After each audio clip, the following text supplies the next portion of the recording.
Nišlija Petar Topoljski već 3 decenije važi za najboljeg gravera oružja u našoj zemlji, ali i u ovom delu Evrope. Za razliku od drugih majstora tog starog zanata koji slike dobijaju crtanjem i senčenjem, Topoljski gravure radi u 3 dimenzije. Njegovi medvedi, jeleni i druge životinje izgledaju kao žive, mogu i da se vide i da se dotaknu. Gravurom, ali i duborezom, Topoljski je krenuo da se bavi 1991. godine, otprilike u isto vreme kada je krenuo i da ide u lov, pošto zbog rata u Hrvatskoj više nije mogao da odlazi u podvodni ribolov. Ma idem u lov, bre, pa ne mogu da sedim kući.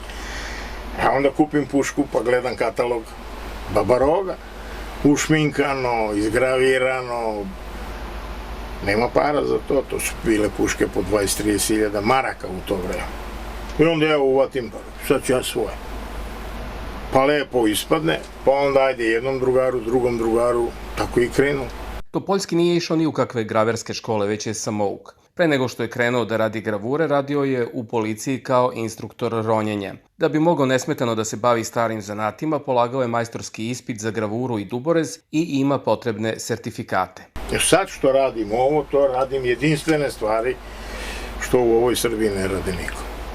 Svi koji rade gravure, to je maltene crtež, pa senčenje i stvarate životinje, ali ja kopam 3D dimenzija, znači vi vidite na životinji i prednji deo i zadnji deo i sve živo što treba. Učestvovao je na brojnim sajmovima i osvojio na desetine diploma i nagrada. U Nirnbergu je nož koji je izgravirao proglašen za nož godine, a u Kragujevcu je za gravure 3 puta osvajao Grand Prix.